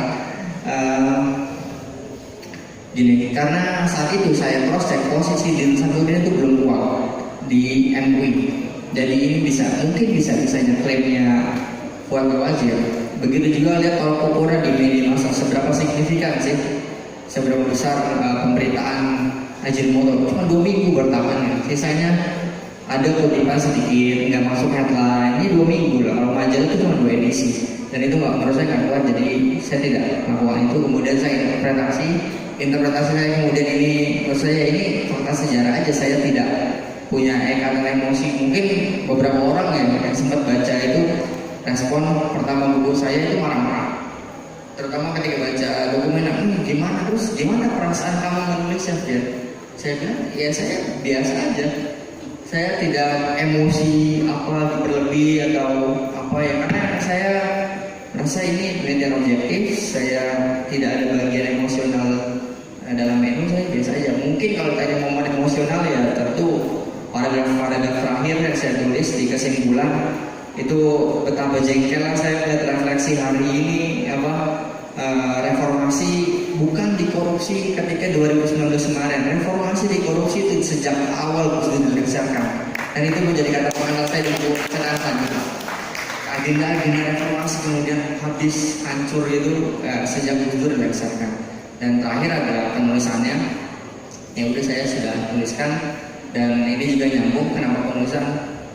Saya tidak bermaksud untuk membenarkan, memaklumi gitu, mohon dimaklumi. Ini ada cerita. Karena saya dan Mas Afik sama-sama aktivis, biasa aktivis kan santai lah. Buku ini selesai ditulis bulan Juni 2019. Saya sempat iseng mau mencoba kirim ke penerbit besar itu, nggak ada yang berani. Intinya nggak berani, ngejelimet lah alasan. Tapi ini saya ini nggak berani nih di penerbit ini. Kemudian memang saya sudah dijanjikan sama Mas Afik kita nerbitin. Mas Afik bilang, oh ya udah tenang kan, nggak bisa nih kalau misalnya minta lu mau terbitin di Nggak Sejarah kan. Kalau lu mau terbitin di ulang tahun Gus Dur di Agustus atau September nggak bisa, nggak kejar. Iya Mas, memang saya nggak mau mengejar itu. Saya ingin momennya itu haul. Kenapa ini angkanya bagus 10 dan saya kadang-kadang ingin memberi hadiah untuk Gus Dur dan lain di haul ke Gus Dur ke 10. Jadi saya tidak mau di periode itu. Jadi hampir 3 minggu saya berpikir Mas Afik akan mengedit. Mas Afik berpikir saya yang akan mengedit. Jadi tidak ada edit yang pertama. Dan bahkan ketika masuk percetakan, ISBN itu baru selesai di hari kedua atau ketiga, dan saya yang mengurus ISBN-nya sendiri. Mana ada penulis yang ngurusin ISBN itu, mas saya kayaknya. ISBN saya sendiri, dan Ya itu kekurangan menurut saya, kemudian ada typo, kemudian ada paragraf yang mungkin belum padu. Di cetakan pertama itu pasti fatal, banyak fatal sih ya. Banyak. Kemudian catatan kedua, kami belum sempat untuk mengevaluasi demand permintaannya sudah sangat tinggi. Jadi pertama dicetak 5.000 itu langsung habis masa pre-order. Jadi bahkan kami sampai hari ini penerbit itu belum sempat melakukan launching. Akhirnya udah ramai. Jadi kami ingin tadinya launching di tanggal 29 atau 27 sebelum atau setelah Haul Gus Dur kan di Ciganjur tanggal 28. Kami tidak sempat, kenapa ya? Karena bukunya udah habis duluan. Jadi pre-order sampai tanggal 23, tanggal 20 buku udah selesai, habis semua.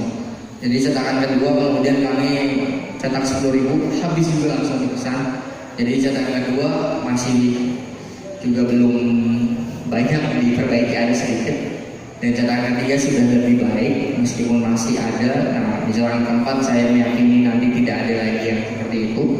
Dan cetakan ketiga kalau tidak salah itu 22.500 dan sebentar lagi kayaknya akan habis.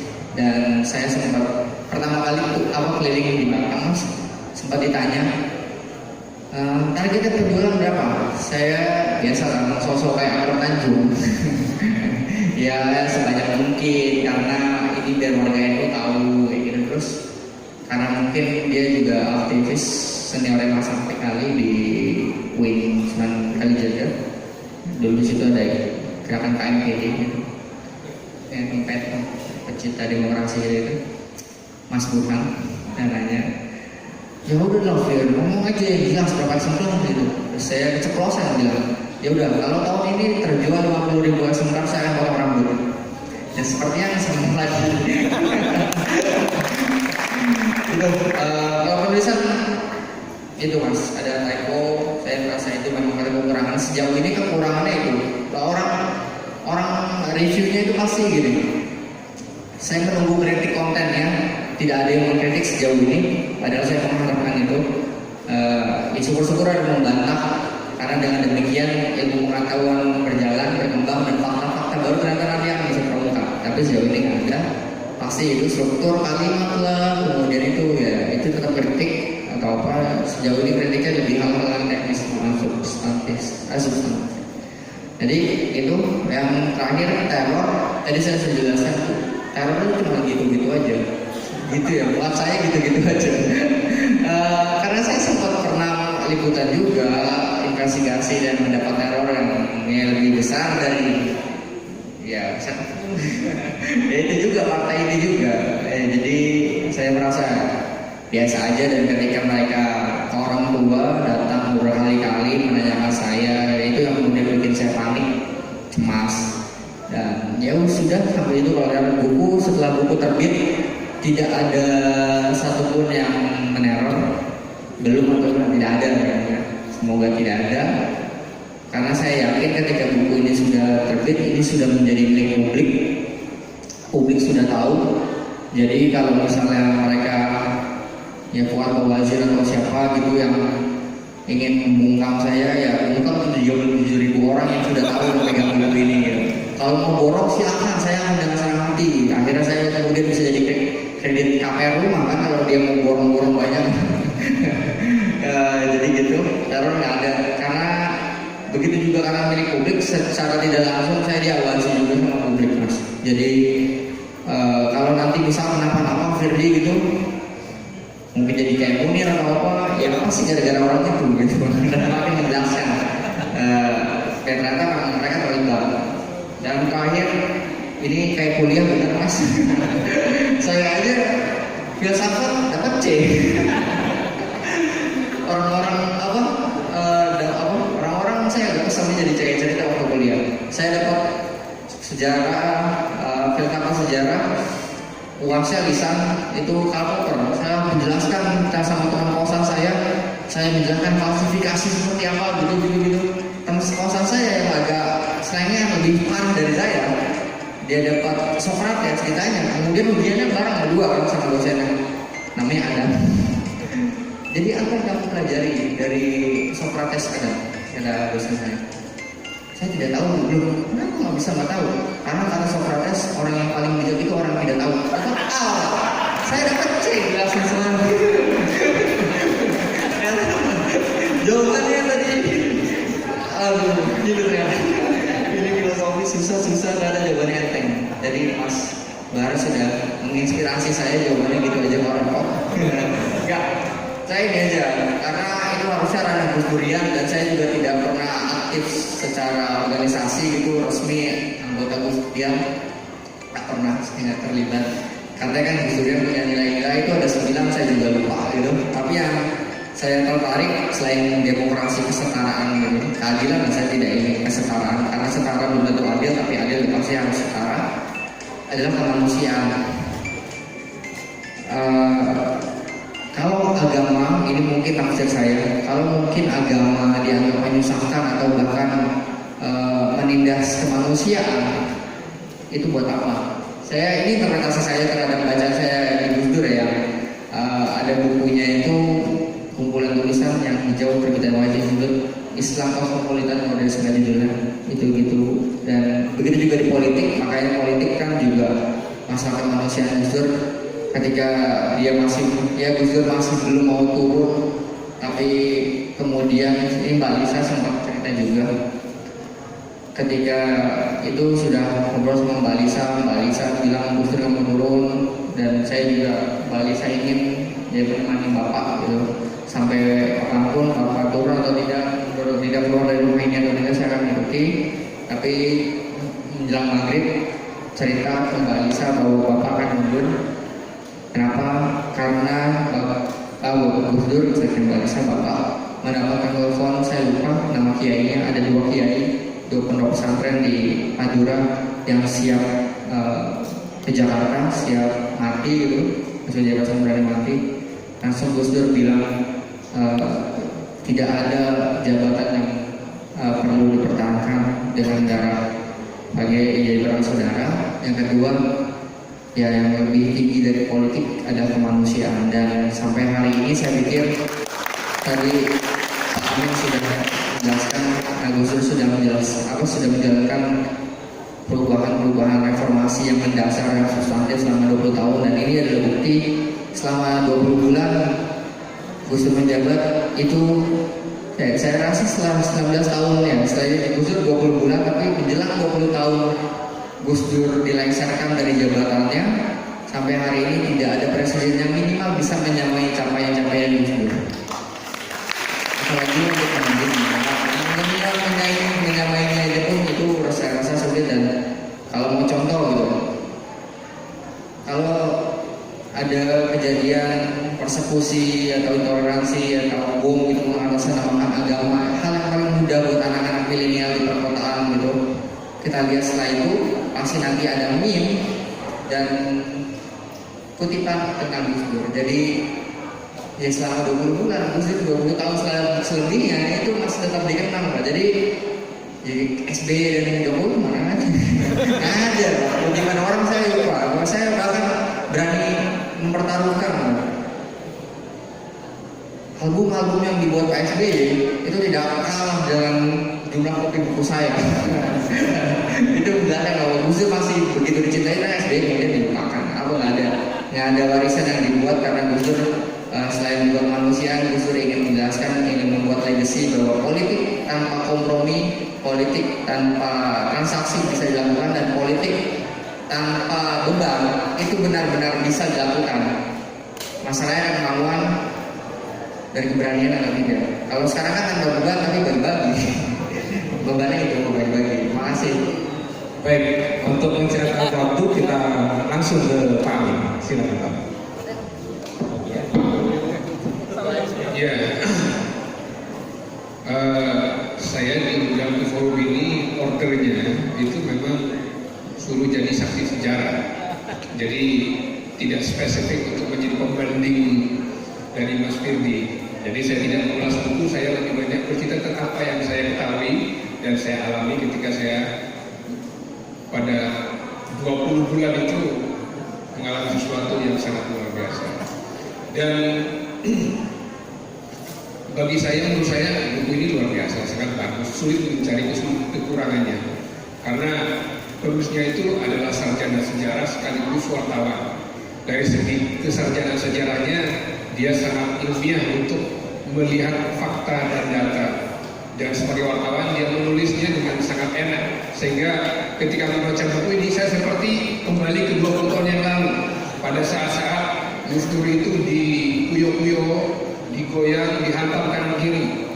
Bahkan buku ini melihat dari banyak sisi yang tidak saya lihat ketika saya berada di DPR sebagai pelaku sejarah waktu itu. Ibaratnya saya ini berada di dalam gedung ini, yang saya lihat itu ya hanya bagian-bagian di dalam gedung ini, sedangkan Mas Firdy bisa melihat dari luar, dari selatan, dari utara, dari atas.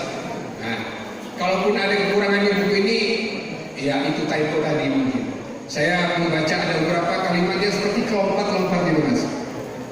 Ada yang ini kok nggak nyambung ya, mungkin ada kalimat yang kebuang, atau mungkin waktu ke blog kemudian ke delete gitu, sehingga membacanya itu seperti ada yang melompat.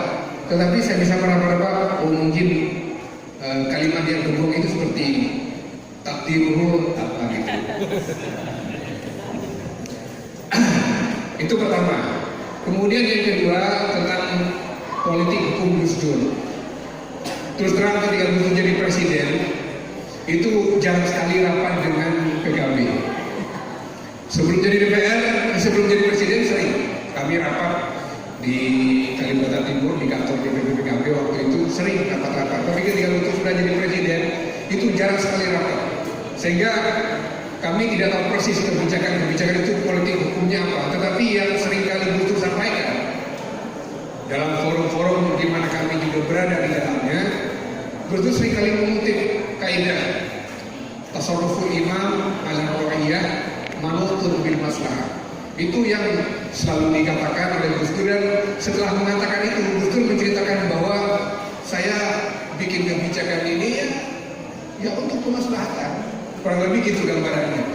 Di samping itu Gus Dur selalu mengulang-ulang apa yang disebut dengan al-kulliyah al-khams, yaitu hifdzul din, hifdzul nafs, hifdzul aql, hifdzul nasl, dan hifdzul mal. Itu yang menjadi prinsip-prinsip kebijakan Gus Dur yang secara umum adalah humanisme sebetulnya. Menjaga agama, melindungi jiwa, melindungi keturunan, melindungi harta benda, melindungi. Nah, itu ada 5 prinsip universal yang selalu dikatakan oleh Gus Dur. Tapi kebijakan-kebijakan Gus Dur itu kadang-kadang juga dadakan, karena beliau itu kadang-kadang bilang saya diperintahkan oleh Kiai Khos. Gus Dur itu selalu menyebut ada beberapa Kiai Khos, antara lain Kiai Abdul Abbas, kemudian Kiai Abdul Fakih Langitan, Kiai Haji Ahmad Sufyan bin Arifin, ada 2 lagi saya tidak ingat persis. Tapi kadang-kadang Gus Dur mengatakan saya diperintahkan oleh Kiai Khos untuk melakukan ini, untuk ini. Atau kadang-kadang Gus Dur mengatakan bahwa tadi malam saya didatangi oleh mbah ini, mbah itu, yang sudah ada di alam sana. Karena Gus Dur itu, antiknya Gus Dur itu seorang yang sangat kuat nalarnya, tapi sekaligus sangat tembus basirahnya. Itu yang biasanya orang yang nalar itu kan kurang percaya pada hal-hal gaib. Biasanya begitu. Orang yang nalarnya itu jalan, kurang yakin kepada hal-hal gaib. Sebaliknya, orang yang meyakini hal gaib biasanya kurang nalar, gitu. Biasanya. Tapi Gus Dur enggak. Gus Dur itu nalarnya itu sangat tajam, hafalannya sangat kuat. Beliau itu menyebut nomor telepon siapapun tidak pernah lihat buku telepon atau HP. Beliau hafal. Jadi nalarnya beliau sangat kuat, tetapi sekaligus basirahnya itu sangat kuat juga. Dan banyak makam-makam waliullah yang dulu tidak pernah dikenal orang, di zaman Gus Dur lah kemudian dia dikenal sebagai waliullah. Tidak jarang kita dengar cerita bahwa ketika Gus Dur sebuah daerah dikawal oleh pas pampres, tiba-tiba pas pampresnya disuruh belok, mestinya lurus disuruh belok, tiba-tiba berhenti beloknya itu di kuburan. Dan beliau mengatakan ini kuburannya mbah ini, wali ini. Banyak sekali kuburan-kuburan yang kemudian dipopulerkan oleh Gus Dur dan sebelumnya tidak ditawarkan. Dan itu kadang-kadang menjadi rujukan kebijakan Gus Dur. Menjadi bagian dari politik hukumnya Gus Dur atas pertanyaan Mbak Amis tadi. Jadi seperti itulah kebijakan-kebijakan kadang-kadang lahir dari hal-hal yang menurut saya logikanya nggak nyambung, tetapi terbukti beberapa tahun kemudian itu adalah kebijakan yang luar biasa. Bahkan seperti Mas Firly bilang, sampai presiden berikutnya pun belum ada yang bisa menandingi kebijakan Gus Dur. Jadi 20 bulan Gus Dur jadi presiden itu banyak hal yang sudah beliau karyakan dan reformasi yang sangat mendasar beliau gulirkan dan manfaatnya sampai sekarang kita rasakan. Dan tidak bisa dipungkiri sekarang kita selalu merindukan kepemimpinan Gus Dur yang seperti itu. Sekalipun pada saat itu kita selalu berdebar-debar karena kebijakan-kebijakannya yang seringkali kontroversial. Jadi itu saya kira jawaban saya. Terima kasih. Mudah-mudahan bisa memuaskan. Saya secara pribadi sangat setuju dengan yang disampaikan Pak Amin bahwa buku ini memang sudah tidak ada cacat sebenarnya. Kalaupun ada itu manusia. Jadi kalau catatan saya, Anda akan kehabisan akal untuk berhenti membaca buku ini. Kenapa? Anda akan dipaksa untuk terus hanyut dalam kata demi kata yang ditulis oleh Mas Firly. Saya secara pribadi pun mengalami. Jadi ketika saya diberi buku oleh Pak Amin, jadi saya sebenarnya sudah pesan dua cara. Nggak datang karena selalu kehabisan. Akhirnya saya di WA Pak Amin, sudah punya buku ini belum? Waduh, belum. Akhirnya saya baca dan saya habiskan. Dan ini mumpung mau Ramadan, cara paling enak baca buku ini adalah ketika bulan Ramadan. Kenapa? Anda tidak akan tahu bahwa Anda sedang lapar. Kenapa? Anda akan menikmati buku ini sehingga sudah tiba-tiba sudah ada maghrib. Benar ini. Silakan yang belum beli, silakan beli. Jadi kesabaran Mas.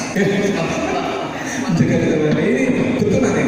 Jadi cari waktu yang paling tidak Anda senangi, lalu baca buku ini. Anda akan lupa bahwa Anda sedang dalam kondisi tidak senang. Kenapa? Menikmati buku ini. Baik, buku ini juga adalah hadiah untuk Gus Dur, katanya Mas Firly. Dan karena itu setiap acara yang dihadiri Mas Firly ini sama sekali tidak ada sesuatu untuk beliau. Makanya ini terkonfirmasi dengan pernyataan dari Ketua RTNU. Jadi kami ini hanya iuran. Ya saya percaya kalau narasumbernya nggak dikasih apa-apa, ya iuran ya cukup lah. Jadi memang ini adalah karya Mas Firly yang memang diperuntukkan untuk Gus Dur. Oleh karena itu kita harus berterima kasih. Kita yang betul-betul menjadi anak ideologinya Gus Dur harus berterima kasih kepada Mas Firly. Untuk itu mari kita aplaus untuk beliau.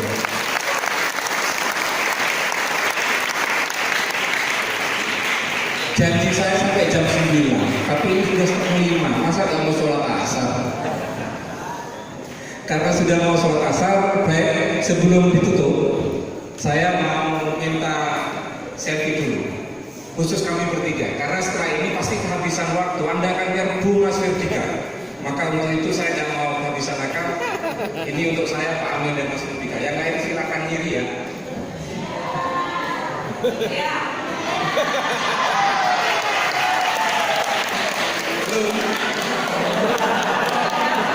Terima kasih. Setelah ini silakan adalah untuk Pak Ketua LPNU juga. Setelah ini silakan Pak Mas Firly, saya serahkan kepada Anda. Anda apakah